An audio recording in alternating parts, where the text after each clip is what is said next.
Bonjour à tous, aujourd'hui on va s'attaquer à une question qui hante à peu près tous les coachs. Pourquoi est-ce que cette super tactique qu'on a bossée et rebossée à l'entraînement, elle ne marche pas en match?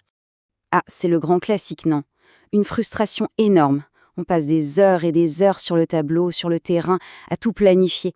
Et puis, le jour J, au moment où ça compte, pouf, plus rien. Tout s'effondre. Le plan ne tient pas. Mais alors pourquoi? La réponse, en fait, pourrait être beaucoup plus simple qu'on ne le pense. Alors, voilà le programme. On va d'abord regarder le problème sous un autre angle. Ensuite, on va décortiquer les 3 styles d'apprentissage des joueurs, voir comment on peut mesurer le profil d'une équipe. Et bien sûr, on terminera avec des stratégies très concrètes. On va se construire une nouvelle boîte à outils en quelque sorte. Allez, c'est parti. Première étape, on va essayer de voir les choses différemment. Voilà l'idée principale. Et si le problème, ce n'était pas la tactique elle-même? Et si le génie de l'entraîneur n'était pas en cause? Imaginez que l'échec vienne non pas de l'idée, mais de la façon de la transmettre. Parce qu'une idée de génie qui passe par le mauvais canal, c'est une idée qui se perd en route. Ok, ces fameux canaux, qu'est-ce que c'est? Pour comprendre ça, on va utiliser un outil super simple, le modèle VAK. VAK pour visuel, auditif, kinesthésique. C'est un concept vraiment clé pour piger pourquoi un même discours, une même consigne n'est pas du tout perçu de la même façon par tous les joueurs. Commençons par les kinesthésiques. Eux, ce sont les joueurs de l'action, du faire. On peut leur faire des schémas, leur montrer des vidéos pendant des heures, ça ne rentrera pas. Pour eux, le déclic, le vrai apprentissage, il se passe quand leur corps est en mouvement, quand ils font l'exercice en conditions réelles avec un adversaire. C'est la mémoire du muscle qui parle. L'intégration, elle passe par l'action. Point. Après, on a les visuels. Pour eux, c'est simple. Il faut une image. Une image mentale, un schéma clair. Sans ça, c'est comme s'ils jouaient dans le brouillard. Une petite vidéo du pressing de Liverpool, par exemple, pour eux, ce n'est pas un gadget. Non, non, c'est le point de départ. C'est la référence dont ils ont absolument besoin pour ensuite pouvoir imiter le mouvement. Et pour finir, les auditifs. Eux, leur cerveau est branché sur le son, sur les mots. Un simple presse ou couvre crié au bon moment, ça peut lancer chez eux toute une mécanique tactique apprise à l'entraînement. Pour un joueur auditif, la voix du coach, ce n'est pas juste du bruit de fond, c'est littéralement l'interrupteur qui déclenche l'action. Ok, c'est bien beau tout ça, mais concrètement, sur le terrain, comment on sait qui est qui? Comment on peut mesurer cette mosaïque de profils dans une équipe? Eh bien, c'est là qu'un outil statistique assez malin entre en jeu. Cet outil, c'est le LPS, pour Learning Preference Score, ou score de préférence d'apprentissage. En gros, c'est une note qui nous donne une photo instantanée du profil de l'équipe. Ça nous dit, attention, ici, c'est très mélangé. Ou, au contraire, là, quasiment tout le monde fonctionne de la même manière. C'est vraiment la clé pour savoir comment ajuster son coaching. Regardons 2 exemples concrets pour bien comprendre.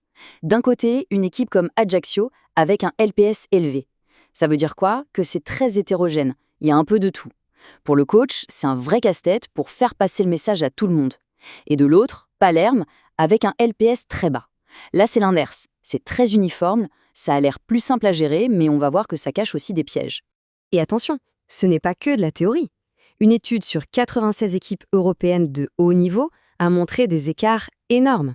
Le score moyen est de 0,40, mais ça va de 0,09, donc une équipe quasi monolithique, jusqu'à 0,65, une diversité incroyable. Ça prouve bien une chose, il n'y a pas 2 vestiaires qui se ressemblent quand il s'agit d'apprendre. Bon, maintenant, la pratique. Comment on s'adapte? On va commencer par le cas le plus courant et peut-être le plus complexe, les équipes très diverses, celles avec un LPS élevé, comme Ajaccio ou Clermont. Voici à quoi pourrait ressembler une séance d'entraînement parfaitement adaptée, une séance multimodale. L'idée, ce n'est pas de travailler plus longtemps, mais de travailler plus intelligemment. Regardez, on commence par 10 minutes de vidéo. Ça, c'est pour les visuels, pour qu'ils aient le modèle en tête. Ensuite, le gros morceau, 1 heure d'exercice avec opposition. Là, on est en plein dans le kinesthésique. Pendant tout ce temps, le coach utilise des mots-clés, des déclencheurs. Ça, c'est pour les auditifs. Et on finit par 10 minutes de débrief pour bien connecter ce qui a été fait sur le terrain avec ce qui a été vu en vidéo. La boucle est bouclée. C'est simple, mais redoutablement efficace. D'accord, ça, c'est pour les équipes diversifiées. Mais quid des autres? Celles qui sont très uniformes où quasi tout le monde a le même profil d'apprentissage. On pense à des équipes comme Palerme ou Middlesbrough. Et là, il y a une phrase très importante à avoir en tête. En gros, elle nous dit que les joueurs qui n'apprennent pas comme la majorité sont les premiers à décrocher sous la pression. C'est ça le grand danger des équipes uniformes. En plein match, quand ça chauffe, ce sont ces quelques joueurs différents qui vont oublier les consignes. Et c'est là, précisément à ce moment-là, que tout le plan de jeu peut s'écrouler. Le risque, c'est donc de perdre quelques éléments en route. Mais la bonne nouvelle, c'est que la solution est en fait hyper simple. Pas la peine de tout changer pour la majorité. Il suffit juste de donner un petit coup de pouce, un complément ciblé à la minorité. Un exemple tout bête. Pour une équipe de kinesthésiques, prendre juste 5 minutes avant la séance pour montrer une vidéo en tête-à-tête aux joueurs visuels du groupe, ça peut absolument tout changer pour lui. Bon, alors, pour résumer, comment on met tout ça en musique? On peut le découper en 3 étapes super concrètes à appliquer dès la prochaine séance. Le plan d'action, il est là. D'abord, première étape, faire un petit audit de son équipe. Tout simplement leur demander comment ils préfèrent apprendre, en regardant, en faisant, en écoutant.